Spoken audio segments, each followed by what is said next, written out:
Hello students, SYB Com semester 3 business law व्यावसायिक कायदा भाग 1 च्या आजच्या व्हिडिओ लेक्चरमध्ये आपण ई करारासंदर्भातले मुद्दे पाहणार आहोत. लास्ट व्हिडिओ लेक्चरमध्ये आपण ई करार म्हणजे काय ते पाहिलं होतं, तर त्या संदर्भातले आपण आता मुद्दे पाहणार आहोत. ई कराराची अंमलबजावणी म्हणजे काय, ई करार कसे पूर्ण होतात. ई कराराची अंमलबजावणी ही इतर दुसऱ्या करारांसाठी करता येते व ई करार भंग झाल्यास न्यायालयात नुकसान भरपाई देखील मागता येते. भारतीय पुरावा कायद्याने ई करारास पुरावा म्हणून ग्राह्य धरण्यास दिलेली वैधता. भारतीय करार बघा, भारतीय न्यायालयाने या भारतीय कायद्यानुसार ई करार, जर तुम्ही कोणते ऑनलाईन करार करत असाल, ऑनलाईन व्यवहार करत असाल, तर त्या संदर्भातले कोणती दस्तऐवज, कोणत्या गोष्टी ह्या पुरावा म्हणून ग्राह्य धरल्या जाऊ शकतात हे आपण आता बघणार आहोत. भारतीय पुरावा कायदा 65 ब नुसार या कायद्यात काहीही असेल तरी इलेक्ट्रॉनिक अभिलेखात जी माहिती दिलेली आहे आणि जी माहिती संगणकामार्फत मिळणाऱ्या इलेक्ट्रॉनिक अभिलेखात असलेली, कागदावर छापलेली आहे, साठवलेली आहे, नोंदवलेली आहे, अगर जी माहिती मॅग्नेटिक अगर ऑप्टिकल माध्यमातून घेतलेली आहे आणि जी नंतर कम्प्युटर आउटपुट म्हणून संबोधली आहे, ती देखील दस्तऐवज म्हणून मानली जाईल. बघा, ज्यावेळेला ई करार, इलेक्ट्रॉनिक करार केले जातात किंवा ऑनलाईन तुम्ही जर कोणत्याही प्रकारचे व्यवहार करत असाल आणि त्या संदर्भात जर तुम्हाला पुरावा म्हणून का ऑनलाईनमधल्या कोणत्या गोष्टी घ्याव्या हे हवं असेल, जर ऑनलाईन करारामध्ये फसवणूक झाली आणि जर एखादा पक्ष न्यायालयात दाद मागण्यास गेला, तर त्या संदर्भात पुरावा म्हणून कोणत्या गोष्टी ग्राह्य धरल्या जातात. तर व्यवहार करताना त्या ऑनलाईन साईटवर ज्या ठिकाणी तो व्यवहार केला जातोय, ज्या गोष्टीचा व्यवहार केला जातोय, ज्या साईटवरून तो व्यवहार केला जातोय, तर तिथे इलेक्ट्रॉनिक अभिलेखात म्हणजे ऑनलाईन त्या ई मीडियावर ऑनलाईन तऱ्हेने जी कोणती माहिती दिलेली असेल, ती माहिती आणि मॅग्नेटिक स्वरूपात किंवा ऑप्टिकल स्वरूपात जी माहिती दिली असेल, ती माहिती ही पुरावा म्हणून ग्राह्य धरली जाते.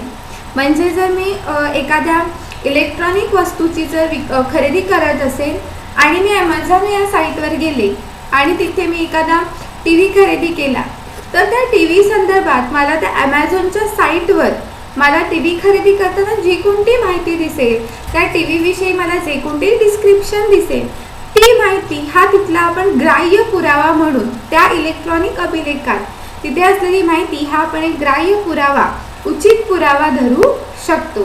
समजा तुम्ही तिथे टी व्ही खरेदी करताना जर ऑनलाईन पेमेंट केलात आणि तुम्ही ती वस्तू तुमच्यापर्यंत पोचलीच नाही, जर करार भंग झाला, तर तुम्ही तो करार करताना तिथे जी काही माहिती दिली असेल, त्या साईटवर जी कोणती माहिती दिली असेल त्या वस्तू संदर्भात, ती पुरावा म्हणून वापरू शकता. जर मग अशी माहिती कोणत्याही कार्यवाहीत स्वीकारली जाईल आणि मग त्याकरता मूळ दस्तऐवज हजर करण्याची गरज नाही, असे निवेदन अस्सल दस्तऐवजामधील मजकूर म्हणून पुरावा धरला जातो आणि मग सक्षमतेचा पुरावा ग्राह्य ठरतो. बघा, तर अशी जर तुम्ही कोणते व्यवहार करत असाल, तर ते व्यवहार करताना ऑनलाईन पद्धतीने कम्प्युटरवर इलेक्ट्रॉनिक पद्धतीमध्ये आपल्याला समोर जी कोणती माहिती दिसत असेल, ही आपण कार्यवाहीमध्ये पुरावा म्हणून घेऊ शकतो. पण या संदर्भातल्या काही अटी आहेत की कम्प्युटर आउटपुटमध्ये कोणत्या गोष्टी पुरावा म्हणून ग्राह्य धरल्या जातात, ह्या संदर्भातल्या अटी आहेत. उदाहरणार्थ, तुम्ही एखादी वस्तू खरेदी करताना, समजा आजच्या दिवशी तुम्ही एखादी वस्तू खरेदी करताय आणि तुम्ही पूर्णपणे तिची खरेदी ऑनलाईन पद्धतीने केलात. आता ती वस्तू फक्त तुमच्याकडे येणं बाकी आहे, त्याची डिलिव्हरी होणं बाकी आहे आणि ती डिलिव्हरी तुम्हाला ठरलेल्या कालावधीमध्ये मिळाली नाही.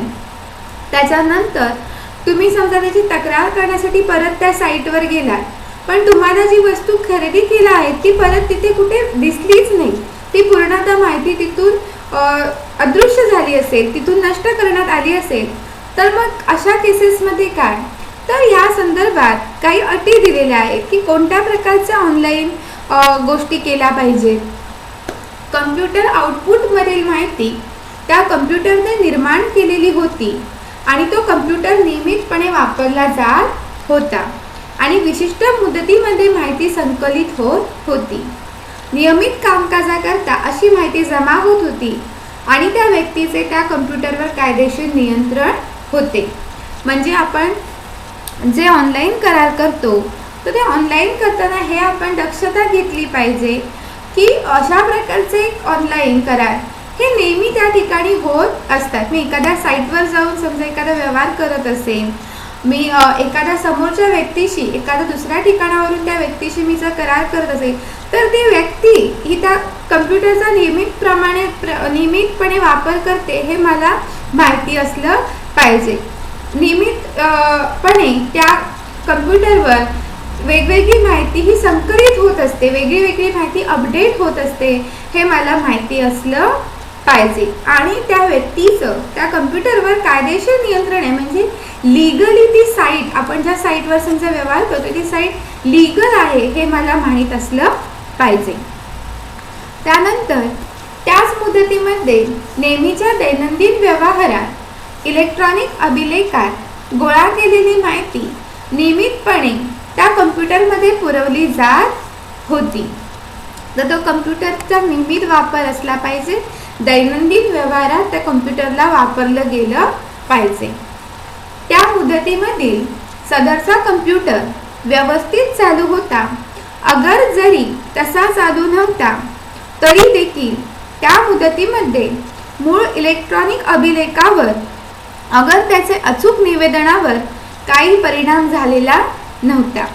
समजा आपण ऑनलाईन एखादी गोष्ट करतोय, आपण इलेक्ट्रॉनिक मीडियाद्वारे एखादा व्यवहार करतोय आणि समजा आपण 1 महिन्याच्या मुदतीकरता कोणताही व्यवहार केला, मी आज व्यवहार केला आणि 1 महिन्यानंतर तो करार पूर्ण होणार आहे आणि त्या 1 महिन्यामध्ये कुठेतरी ती इलेक्ट्रॉनिक डिव्हाइस, ते कम्प्युटर असेल आणि तो कम्प्युटर समजा बंद पडला, तर बंद पडल्यानंतर तो व्यवस्थित चालू होईपर्यंत किंवा व्यवस्थित चालू झाल्यानंतर त्याच्यामध्ये जी कोणती माहिती असेल, इलेक्ट्रॉनिकरित्या जी कोणती माहिती साठवलेली असेल ती माहितीमध्ये कोणताही बदल होता कामा नये, ती माहिती जशीच्या तशी असली पाहिजे. अशा प्रकारे जर तुमचे करार असतील तर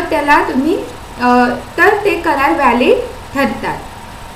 इलेक्ट्रॉनिक अभिलेखात जमा केलेली माहिती ही त्या कम्प्युटरमध्ये पुरवलेली आहे आणि ती माहिती नेहमीच्या व्यवहारात आणि प्रकरण चालू असताना पुरवलेली आहे. तर ह्या आपण बघितलं की कम्प्युटर आउटपुट संदर्भात जर पुरावा म्हणून आपल्याला द्यायचं असेल तर आपण कोणत्या अटी लक्षात घेतल्या पाहिजे. जर आपण एखाद्या अशा साईटवरून व्यवहार करतोय, आपण एखाद्या अशा इलेक्ट्रॉनिक पद्धतीने व्यवहार करतोय की ज्याला कुठेही लीगली ज्याची कुठेही नोंद नाही आहे, आपण कुठल्या तरी अननोन व्यक्तीशी अननोन मीडियावरून जर व्यवहार करत असू तर आपल्याला तो समजा व्यवहार फसला तर त्याच्या विरुद्ध न्यायालयात दाद मागता येणार नाही. म्हणजे आपल्याला ॲथॉराइज साईटवरून, ॲथॉराइज इलेक्ट्रॉनिक मीडियाच्या साहाय्याने आपले व्यवहार करावे लागतात. ई कराराची पूर्तता आणि समाप्ती. आपण जे प्रत्यक्ष करार असतात किंवा आपण साधे करार म्हणूया, हे करार 2 पक्ष किंवा 2 व्यक्ती समोरासमोर येऊन पूर्ण करत असतात. त्याच्यामध्ये त्यांचे ठरलेले ज्या गोष्टी असतात आणि प्रतिफल आणि जी ठरलेली वस्तू या ठरलेली सेवा असते ही एकमेकांमध्ये अदलाबदल केली जाते आणि त्या कराराची पूर्तता केली जाते. किंवा समजा त्या कराराच्या जर संदर्भात कोणत्याही अडथळे आले तर तो करार भंग होऊन तो कराराची समाप्ती केली जाते. तर ई करारासंदर्भात, इलेक्ट्रॉनिक करारासंदर्भात त्याची पूर्तता कशी होते किंवा त्याची समाप्ती कशी होते. ई करारांची पूर्तता ही पारंपरिक पद्धतीने केलेल्या कराराच्या पूर्ततेच्या पद्धतीने करता येते.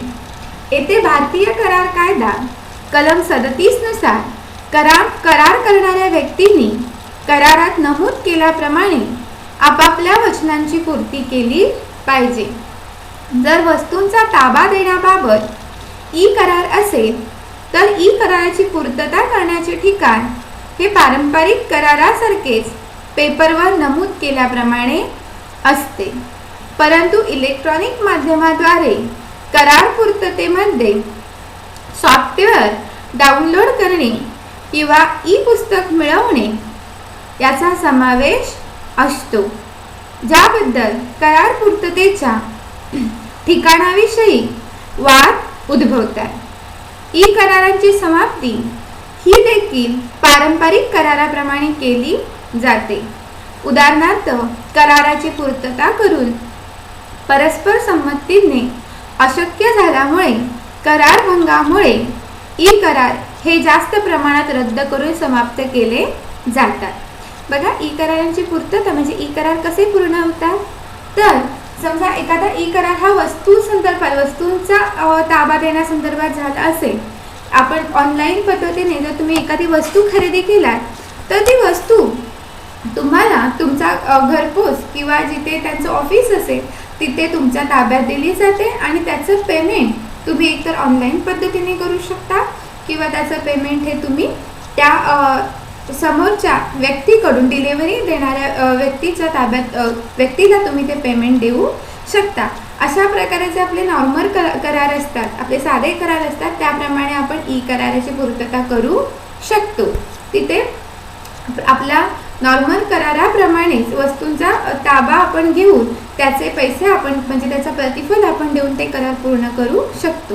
पण काही ई करार असे असतात की त्याच्यामध्ये त्याच्या वस्तूंचा ताबा देणं नसतं, तर इलेक्ट्रॉनिक मीडियाद्वारे आपण एखादं सॉफ्टवेअर डाउनलोड करून आपण तो करार पूर्ण करू शकतो किंवा ई पुस्तक मिळवून आपण तो करार पूर्ण करू शकतो. म्हणजे समजा तुम्ही जर एखादं हॉटेल बुकिंग केलं असेल तर तिथे आपण त्यावेळेला तुम्ही हॉटेल बुक करताय, आपण ऑनलाईन त्याचं पेमेंट करतोय किंवा आपण जाऊन त्याचं पेमेंट करणार असू, तर इथे आपण कसं समजायचं की आपल्या ई कराराची पूर्तता झाली. तर बुक केल्यानंतर तुम्हाला ठराविक मेसेज किंवा ठराविक सॉफ्टवेअर किंवा ठराविक ई पुस्तक मिळालं जातं. ह्याच्यावरून तुम्ही ठरवू शकता की आपलं बुकिंग झालेलं आहे. किंवा तुम्ही ऑनलाईन कुठे रिझर्वेशन करत असाल तर इथे पण तुम्हाला ऑनलाईन इलेक्ट्रॉनिक मीडियाचा मेसेज येऊन जातो. इथे तुम्हाला समजतं की आपला करार पूर्ण झालेला आहे. तसंच हा करार भंग झाल्यामुळे समाप्त होऊ शकतो किंवा त्या कराराची पूर्तता होऊन तो करार समाप्त होऊ शकतो. तर ई करार भंग झाल्यास त्याबाबतच्या उपाययोजना देखील पारंपरिक कराराप्रमाणे आहेत. ई करारातील पक्षकारांना आता न्यायालयात दाद मागण्यात जाण्याऐवजी पर्यायी वाद ठराव करणे जास्त सोयीस्कर वाटते. बघा, ई करार भंग झाल्यास आपल्या पारंपरिक करारामध्ये ज्या कोणत्या गोष्टी आहेत की ज्याच्यामुळे आपण आपल्या करारासंदर्भात न्यायालयात दाद मागू शकतो, तर त्याच उपाययोजना ई करारासंदर्भात सुद्धा आहेत. पण जास्तीत जास्त ई करारामध्ये न्यायालयात दाद मागण्याऐवजी एखादा मध्यस्थ नेमून हा करार ह्या ई करारामध्ये वाद ते सोडवले जातात. जर मध्यस्थामार्फत हे वाद सोडवले जात नसतील तर न्यायालयात आपण जाऊ शकतो. तर पूर्णपणे ई करार ही सध्याच्या काळाची आधुनिक युगाची खूप मोठी गरज आहे, आवश्यक बाब बनलेली आहे. ई करारामध्ये काही दोष आहेत, पण आपला सायबर सेल, आपली सायबर सिक्युरिटी यंत्रणा हे दोष काढून टाकण्याचा आणि आपली ई करार सुरक्षित ठेवण्याचा प्रयत्न करत आहे. तर हे मुद्दे आपण बघितले ई करारासंदर्भात. ई करार आणि त्याच्या संदर्भातले हे काही मुद्दे होते. पुढे आपण बघणार आहोत कराराची पूर्तता म्हणजे काय. आपले जे नेहमीचे करार असतात त्या कराराच्या पूर्तते संदर्भातल्या मुद्दे आपण बघणार आहोत. नेक्स्ट व्हिडिओ लेक्चरमध्ये आपण हे बघूया. थँक्यू.